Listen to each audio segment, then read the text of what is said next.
అభిలాష ఈ cinema creative కమర్షియల్స్కి ఒక మంచి గుర్తింపు అక్కడి నుంచి అప్పటికి ఉంది. బట్ ఇదేంటంటే ఒక క్రియేటివ్ కమర్షియల్స్లో చిరంజీవి గారితో సినిమా చేయటం, అది ఇళయరాజా, యండమూరి వీరేంద్రనాథ్, కోదండరామరెడ్డి, ఆ కాంబినేషన్లో ఒక సెన్సేషనల్ మ్యూజికల్ సినిమా వచ్చింది.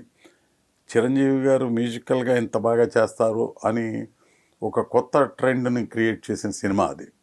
సబ్జెక్ట్ కూడా ఒక కొత్త ట్రెండ్ ఉన్న సబ్జెక్ట్, ఇప్పటికీ కొత్తదే. ఇప్పటికీ థ్రిల్లర్, చిరంజీవి గారి థ్రిల్లర్స్ చాలా తక్కువ వచ్చి ఉంటే అందులో మొట్టమొదటిది అభిలాషే. క్రియేటివ్ కమర్షియల్స్లో రెగ్యులర్గా రిపీటెడ్ డైరెక్టర్స్ అంటే కోదండరామరెడ్డి గారు, రవిరాజ్ పినిశెట్టి గారు, ఇట్లా ఆ ఇద్దరు మెయిన్ అండి. మెయిన్గా మాతృదేవ అనే సినిమా అజయ్ కుమార్ మా దగ్గర పనిచేసిన అసోసియేటే, అది ఆయన ద్వారా చేసాం. కానీ ఒక కోదండరామరెడ్డి గారిది మీది మంచి కాంబినేషన్ అండి. మళ్ళీ ఆయనకి నాకు మంచి అండర్స్టాండింగ్ అండి. ఆయన మంచి టెక్నీషియన్, బయటికి పెద్దగా తెలియకుండా, అర్థం కాకుండా సాఫ్ట్గా ఉంటూ చాలా గొప్పగా సినిమాని తీసేవాడు. ఆయన గొప్పగా తీస్తున్నాడనే ఆర్భాటం కూడా తెలిసేది కాదు, సినిమా చూసేటప్పుడు తెలిసేది అంతగా గొప్పగా తీస్తాడు ఈయన అని. ఆర్భాటం లేని మనిషి, తను ప్రొజెక్ట్ చేసుకునే మనిషి కాదు. తన పని తను చేయాలి, సిన్సియర్గా చేయాలి, అంతే. అట్లాగే చేసేవాడు. Very cool man. వరుస హిట్లు కదా సార్ మీ కాంబినేషన్లో? అన్నీ హిట్లేనండి ఆయన. నాయే కాదు, ఆయన ఎవరికి తీసినా హిట్టే తీసేవాడు. కాకపోతే మీ కాంబినేషన్ ఎలా ఉందంటే చిరంజీవి గారు ఒక ప్రత్యేకమైన కాంబినేషన్. కరెక్ట్. చిరంజీవి గారు ఉండటం, ఆయన వలన ఆయన యూత్కి అప్పుడు యూత్ హీరో, ఆయన మ్యూజికల్ హీరో, రిథమిక్ హీరో. అటువంటి హీరో కాంబినేషన్లో వచ్చిన సినిమాలు, దాంట్లో నుంచే ఒక మెగా ఫిలిమ్స్ కూడా. మొదటి సినిమాస్కోప్ సినిమా రాక్షసుడు. సో మొదటి కంప్లీట్ ఎక్కువ అవుట్డోర్ తీసిన సినిమా కూడా రాక్షసుడు సినిమాస్కోప్లో. సో ఆ విధంగా తర్వాత మరణ మృదంగంలో ఆయన మెగాస్టార్ అవటం, ఆ రేంజ్కి ఆయన పెరగటం, అప్పటికే ఖైదీ అని రావటం, దాంతో మెగాస్టార్గా ఆయన ఎక్కడికో వెళ్ళిపోయాడు. సో ఆ రకంగా మేమంతా కలిసి చేసే జర్నీలో ఎవరి పాత్రలు సమర్థవంతంగా చేయటం, నిజాయితీగా చేయటం, కాన్సన్ట్రేషన్తో చేయటం జరిగింది. మెగాస్టార్ గారికి మెగాస్టార్ బిరుదు మీరిచ్చిందేనా? నేను ఇచ్చాను అని చెప్పుకోవడానికి నాకు కొంచెం ఇబ్బందిగానే ఉంటుంది.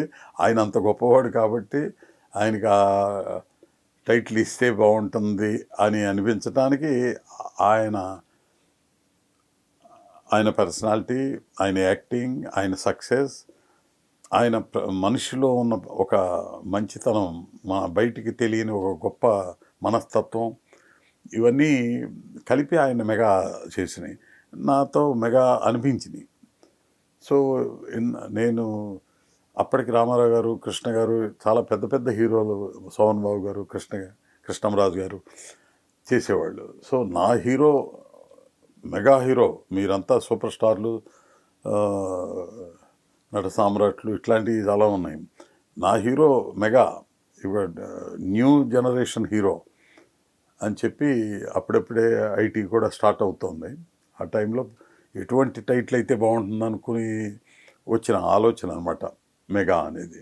ఆ విధంగా ఆయన మెగా స్టార్ అయ్యాడు, మెగా ఫ్యామిలీగా విస్తరించాడు, మెగా కుటుంబం అయిపోయింది. ఓకే, కోదండరామరెడ్డి గారితో బ్యాక్ టు బ్యాక్ సినిమాలు చేస్తున్న టైంలో మళ్ళీ ఒకసారిగా మీ కాంబినేషన్ బ్రేక్ పడింది సార్. అది నాకు ఆశ్చర్యంగానే ఉంటుందండి ఎందుకు పడిందో. దాని తర్వాత నా సినిమా కెరీర్ మీద కూడా ఆ ప్రభావం ఎక్కువే ఉంది.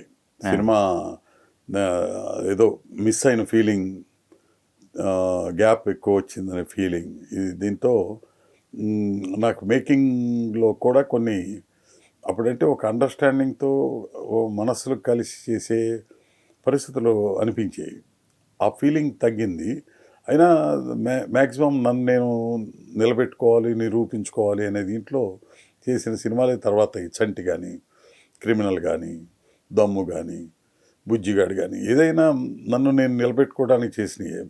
దాంట్లో పర్వాలేదు, చిన్నదైనా నాన్ కాస్టింగ్ అయినా పర్వాలేదు అని చేసింది మాతృదేవోభవ, అలాగే ముత్యమంత ముద్దు, అలాగే చిన్న సినిమాలు కూడా మంచిగా తీసా. మళ్ళీ మళ్ళీ ఇది రాని రోజు అనేది రీసెంట్గా తీసింది కూడా మంచి సినిమానే. అవును. అయితే ఆ, మెగాస్టార్తో తీయలేకపోతున్నాను అనే ఇబ్బంది అప్పటికి ఇప్పుడు ఎప్పుడూ ఉంటుంది. ఆయనతో నేను ఇంకా ఒక మెగా ఫిలిం తీయగలను, ఇప్పుడు చేసే 1000 కోట్లు 2000 కోట్ల సినిమాలు లాంటివి ఆయనతో నేను చేయలేనా, ఇదిగో ఈ కథ అయితే ఇట్లా చేయగలం కదా, ఇట్లాంటి ఆలోచనలు చాలా వస్తూనే ఉంటాయి. ఇప్పుడు ఆయనతో చేస్తేనే బాగుంటుందనే ఫీలింగ్ ఉంటుంది. లేదు, ఆయనతో మీరు చేశారు, మళ్ళీ తర్వాత కూడా మీ కాంబినేషన్ పడింది. బట్ ఇక్కడ ఒక ప్రాజెక్ట్ విషయంలో మీ ఇద్దరం మధ్య ఇది రావటం. మా ఇద్దరి మధ్యలో ఇప్పుడు ఏ రకమైన ఇది లేదండి. ఆయన ఒక కథ బాగుంటుంది అనుకోవటం, అది బాగుంటుందో లేదో నాకు నా అభిప్రాయం నేను చెప్పాను.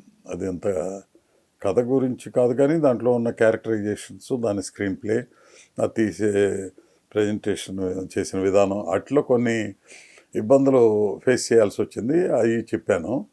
అయితే దాని రిజల్ట్ ఎప్పుడైతే సరిగ్గా రాలేదో దాంతో కొంచెం డిసప్పాయింట్మెంటు, కొంచెం దూరంగా ఉండటం, ఇవన్నీ సహజంగా జరిగాయన్నీ జరిగినాయి.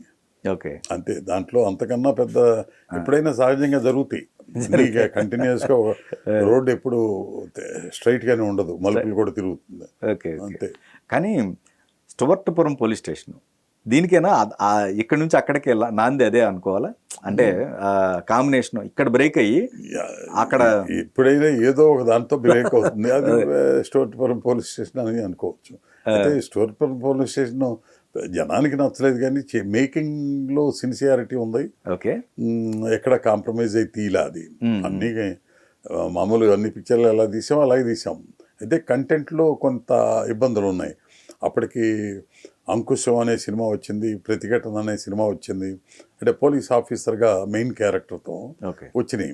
వాటికన్నా పవర్ఫుల్గా ఉండాలని ప్రజలు ఎక్స్పెక్ట్ చేసి ఉంటారు. అంతకన్నా పెద్ద సినిమాగా బ్యాడ్ సినిమా తీయాలని నాకు అనిపించదు, తీను కూడా. ఈ విషయంలో చిరంజీవి గారే ఒక స్టేట్మెంట్ ఇచ్చారు. అంటే ఆ సినిమాకి నష్టపోవడానికి కానీ లేకపోతే ఫ్లాప్ అవడానికి కారణం నేనే అని చెప్పేసి ఆయనే స్టేట్మెంట్ ఇచ్చారు.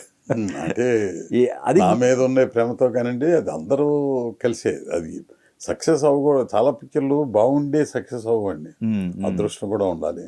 కొన్ని పిక్చర్లు ఏంట్రా ఈ సినిమా సక్సెస్ అయిందా అన్నవి కూడా ఉంటాయి, ఆశ్చర్యపోయినవి కూడా ఉంటాయి. నాదనే కాదు, ఎవరిదైనా కొన్ని బాగున్నాయి అనుకున్నవి కూడా సక్సెస్ అవ్వకపోయినవి ఉంటాయి. యండమూరి గారికి చిరంజీవి గారికి మధ్య ఒక డిస్ప్యూట్స్ క్రియేట్ అయినాయి ఆ సినిమాకి. దానివల్లే సహజంగా ఎఫెక్ట్ ఏదన్నా ఒక సరైన ఫలితం రాకపోతే ఉండే చిన్న చిన్న ఇదే, కానీ తర్వాత విచక్షణ పెరిగిన తర్వాత, మెచ్యూరిటీ పెరిగిన తర్వాత, పెద్దవాళ్ళం అయిన తర్వాత ఇవన్నీ తాత్కాలికం.